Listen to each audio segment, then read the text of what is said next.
News18 ಡಿಜಿಟಲ್ಗೆ ಸ್ವಾಗತ. ನಾನು ಶಿವರಾಮ ಸುಂಡಿ. ಮಧ್ಯಪ್ರಾಚ್ಯ ದೇಶಗಳಲ್ಲಿನ ಯುದ್ಧದ ಬಿಕ್ಕಟ್ಟು ಸಾಕಷ್ಟು ಸಮಸ್ಯೆಗಳನ್ನ ತಂದೊಡ್ತಾ ಇದೆ. ಏನು ಆರಂಭದಲ್ಲಿ ಏನು ಪೆಟ್ರೋಲ್ ಇರ್ಬೋದು, ಡೀಸೆಲ್ ಇರ್ಬೋದು, ಸಿಲಿಂಡರ್ಗಳ ಸಮಸ್ಯೆ ಎದುರಾಗ್ತಾ ಇತ್ತು. ನಂತರದಲ್ಲಿ ಈಗ ಬೇರೆ ಬೇರೆ ರೀತಿಯ ಪರಿಣಾಮಗಳು ಸಹ ಆಗ್ತಾ ಇದೆ. ಅದರಲ್ಲೂ ಮುಖ್ಯವಾಗಿ ವೈದ್ಯಕೀಯ ಸಲಕರಣೆಗಳು ಸಹ ಸಾಕಷ್ಟು ತೊಂದರೆಯಾಗುವಂಥ ಪರಿಸ್ಥಿತಿ ನಿರ್ಮಾಣವಾಗಿದೆ.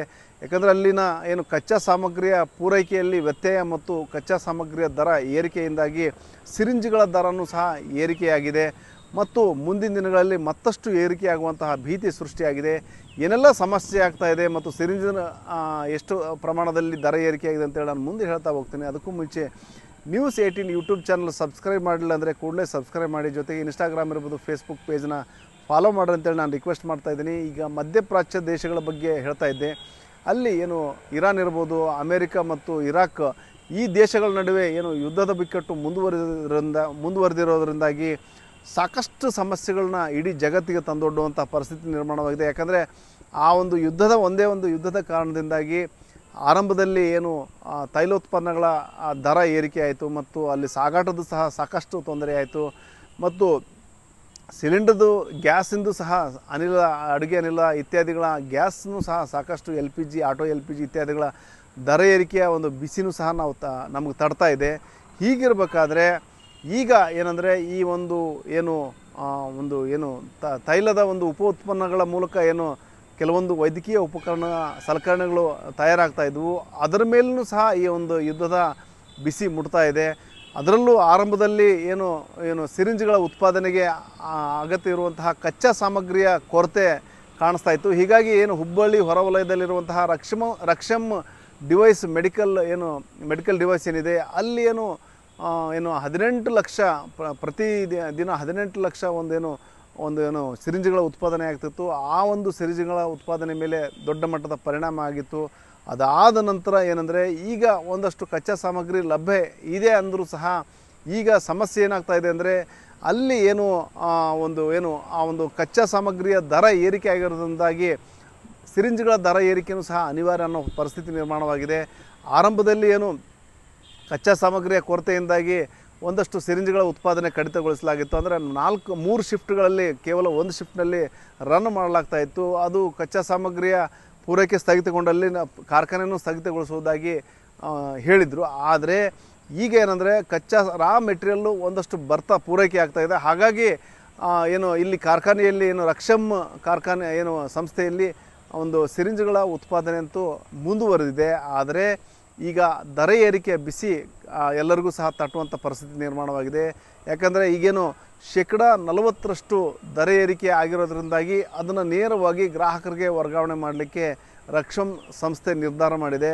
ಈಗೇನು ₹100 ಸಿಗ್ತಿದ್ದಂತಹ ಒಂದು ಸಿರಿಂಜ್, ಉದಾಹರಣೆ ಹೇಳೋದಾದರೆ ಒಂದು ₹100 ಸಿಗ್ತಿದ್ದಂತಹ ಸಿರಿಂಜ್ ಮುಂದೆ ಈಗ ಸದ್ಯ ₹140 ಇಟ್ಟು ತೆಗೆದುಕೊಳ್ಳುವಂತಹ ಅನಿವಾರ್ಯತೆ ಇದೆ. ಇದೇ ರೀತಿಯ ಒಂದು ಯುದ್ಧದ ಬಿಕ್ಕಟ್ಟು ಮುಂದುವರೆದಲ್ಲಿ ಆ ಒಂದು ದರ ಮತ್ತಷ್ಟು ಏರಿಕೆ ಆಗ್ತದೆ ಅಂತ ಒಂದು ಮಾತನ್ನು ಒಂದು ರಕ್ಷಮ್ ಸಂಸ್ಥೆಯ ಪ್ರತಿನಿಧಿಗಳು ಹೇಳ್ತಾ ಇದ್ದಾರೆ. ಈ ರೇಟ್ ಜಾಸ್ತಿ ಇರೋದ್ರಿಂದ ಇದನ್ನು ನಾವು ಸಿರಿಂಜ್ ರೇಟನ್ನು ಜಾಸ್ತಿ ರೇಟಲ್ಲಿ ಸೇಲ್ ಮಾಡಬೇಕಾಗಿದೆ. ಸೊ ಇದು ಜನರಿಗೆ ಜಾಸ್ತಿ ಅಧಿಕ ಹೊರೆ ಬೀಳ್ಬೋದು ಆಗತ್ತೆ ಅಂತ ಹೇಳ್ಬೋದು ನಾನು ನಿಮಗೆ. ಈಗ 40% ಇನ್ಕ್ರೀಸ್ ಇದೆ. ಮೊದಲಿಗೆ ನಮ್ದೇನು ಸ್ಟೇಬಲ್ ರೇಟಿಗೆ ಒಂದು ₹100 ಸಿಗ್ತಾ ಇದೆ ಅಂದರೆ ಇವಾಗ ₹140 ಸಿಗ್ತಾ ಇದೆ. ಸೊ ಈ ಟೈಪ್ ಒಂದು ರೇಷೋದಲ್ಲಿ ಹೋದಾಗ ಬೇರೆ ಅದಕ್ಕಿರೋವಂಥ PP ಇರ್ಬೋದು ಅಥವಾ ಲ್ಯಾಮಿನೇಟ್ ಇರ್ಬೋದು ಎಲ್ಲನೂ ಇದಾಗಿದೆ. ಬಟ್ ಇದು ಇನ್ನೂ ಸ್ಟೇಬಲ್ ಆಗ್ಬೇಕಾದ್ರೆ ಇನ್ನೂ ಒಂದು 2-3 ತಿಂಗಳು ಹೋಗುತ್ತಂತೆ ಅನಿಸ್ತದೆ. ಇದು ಯುದ್ಧ ವಿರಾಮ ಆಗ್ಲಿಕ್ಕಂದ್ರೆ ನಾವು ನಿಮಗೂ ಹೋಗ್ತದೆ, ಏನು ಮಾಡ್ಲಿಕ್ಕೆ ಆಗಲ್ಲ ಇದು ಅಲ್ಲಿನ. ಯಾಕಂದರೆ ಒಂದು ಕಚ್ಚಾ ಸಾಮಗ್ರಿ ಸಕಾಲಕ್ಕೆ ಪೂರೈಕೆ ಆಗ್ಬೇಕನ್ನೋದು ಒಂದು. ಆದರೆ ಮತ್ತೊಂದು ಕಡೆ ಏನಂದರೆ ಆ ಸಾಮಗ್ರಿಯ ಈಗ ಕಚ್ಚಾ ಸಾಮಗ್ರಿಯ ದರ ಏರಿಕೆ ಒಂದಷ್ಟು ಕಡಿಮೆ ಆದರೆ ಖಂಡಿತ ನಾವು ರೇಟ್ನು ಕಡಿಮೆ ಮಾಡ್ತೀವಿ. ಆದರೆ ದರ ಏರಿಕೆಯ ದಾಪುಗಾಲು ಹಾಕ್ತಾ ಇರೋದ್ರಿಂದಾಗಿ, ಅಂದರೆ ದೊಡ್ಡ ಮಟ್ಟದಲ್ಲಿ ದರ ಏರಿಕೆ ಆಗ್ತಾ ಇರೋದ್ರಿಂದಾಗಿ ಅದನ್ನು ನಾವು ಬೇರ್ ಮಾಡೋಕ್ಕಾಗಲ್ಲ. ಅದನ್ನು ನೇರವಾಗಿ ಗ್ರಾಹಕರಿಗೆ ನಾವು ರವಾನೆ ಮಾಡಬೇಕಾಗುತ್ತೆ ಅನ್ನೋ ಒಂದು ಮಾತು ಆ ಒಂದು ರಕ್ಷಮ್ ಸಂಸ್ಥೆ MD ಸೋಮಾಪುರ ಅವ್ರದ್ದಾಗಿದೆ. ಮತ್ತು ಇದು ಖಂಡಿತ ಮುಂದಿನ ದಿನಗಳಲ್ಲಿ ದೊಡ್ಡ ಒಂದು ಪರಿಣಾಮ ಆಗೋದಂತೂ ಖಚಿತ. ಯಾಕಂದರೆ ಪ್ರತಿಯೊಂದು ವೈದ್ಯಕೀಯ ಏನೇ ನಾವು ಚಿಕಿತ್ಸೆ ಪಡಿಬೇಕಂದ್ರೂ ಸಿರಿಂಜು, ನೀಡಲ್ಸು ಇವೆಲ್ಲ ಅವಶ್ಯಕತೆ ಇರುತ್ತೆ.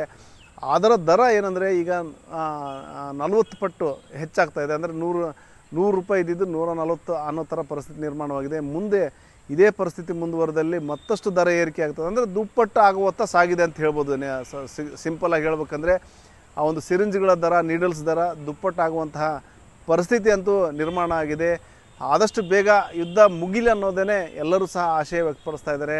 ಈಗ ಸದ್ಯದ ಮಟ್ಟಿಗೆ ಏನು ಒಂದಷ್ಟು ತಾತ್ಕಾಲಿಕ ವಿರಾಮ, ಕೆಲವೊಂದು ಸಂದರ್ಭದಲ್ಲಿ ತಾತ್ಕಾಲಿಕ ವಿರಾಮ ಅಂತಾರೆ, ಮತ್ತೊಂದು ಕಡೆ ಯುದ್ಧ ಮುಂದುವರಿತಂತಾರೆ, ಕೆಲವೊಂದು ಸಲ ದಾಳಿ ನಡೀತಾ ಇದೆ. ಹಾಗಾಗಿ ಇದು ಅನಿಶ್ಚಿತತೆಯ ಒಂದು ತೂಗುಯಲೆಯಲ್ಲಿ ಇದೆ ಅಂತಲೇ ಹೇಳ್ಬೋದು ಯುದ್ಧ.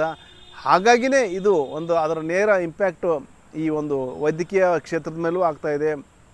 ಅದರಲ್ಲೂ ವೈದ್ಯಕೀಯ ಸಲಕರಣೆಗಳಿದ್ದಾವೆ, ಅದರ ಮೇಲೆ ದೊಡ್ಡ ಪರಿಣಾಮ ಆಗ್ತಾಯಿದೆ. ಅದರ ದರ ಅಂತೂ ಈಗ ಸದ್ಯಕ್ಕೇ ಏರಿಕೆ ಆಗಿದೆ, ಮುಂದೆ ಮತ್ತಷ್ಟು ಏರಿಕೆ ಆಗುವಂಥ ಭೀತಿ ಅಂತೂ ಸೃಷ್ಟಿಯಾಗಿದೆ. ಆದಷ್ಟು ಬೇಗ ಯುದ್ಧ ಕೊನೆಗೊಳ್ಳಲಿ ಅಂತೇಳಿ ಎಲ್ಲರೂ ಸಹ ಒಂದು ಆಶಯ ವ್ಯಕ್ತಪಡಿಸ್ತಾ ಇದ್ದಾರೆ. ಶಿವರಾಮ್ ಹಸನು, ನ್ಯೂಸ್ 18 ಹುಬ್ಬಳ್ಳಿ. ನಿರ್ಭೀತ, ನಿಷ್ಪಕ್ಷಪಾತ, ವಿಶ್ವಾಸಾರ್ಹ ಸುದ್ದಿಗಳಿಗೆ ಮತ್ತೊಂದು ಹೆಸರಾಗಿರುವಂತ ನ್ಯೂಸ್ 18 ಕನ್ನಡ ಈಗ ಆಪ್ನಲ್ಲೂ ಲಭ್ಯವಿದೆ. ದಯವಿಟ್ಟು ಇಲ್ಲಿರುವ QR ಕೋಡ್ ಅನ್ನ ಸ್ಕ್ಯಾನ್ ಮಾಡಿಕೊಂಡು ಆಪ್ ಅನ್ನ ಡೌನ್ಲೋಡ್ ಮಾಡೋದಕ್ಕೆ ಮರಿಬೇಡಿ. ನಿಮ್ಮ ಬೆಂಬಲ ಹೀಗೆ ಸದಾ ನಮ್ಮೊಂದಿಗಿರಲಿ. ಧನ್ಯವಾದ.